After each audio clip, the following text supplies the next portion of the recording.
மகாபாரத காவியத்தில் இருந்த கதாபாத்திரங்களில் விவேகத்திற்கு இலக்கணமாக இருந்தவர் விதுரர்.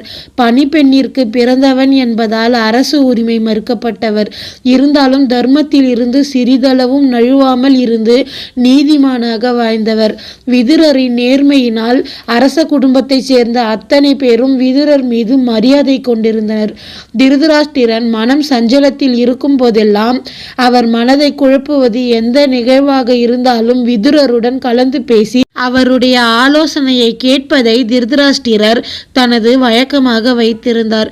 ஒரு நாள் திருதராஷ்டிரர் விதுரரிடம், மனிதனின் ஆயுட்காலம் 150க்கும் மேற்பட்ட ஆண்டுகள் எனும்போது சில மனிதர்களால் 100 ஆண்டு ஆயுட்காலத்தையே முழுமையாக வாழ முடியாமல் இறந்து போகிறார்களே, அது ஏன் என்று கேட்டார்.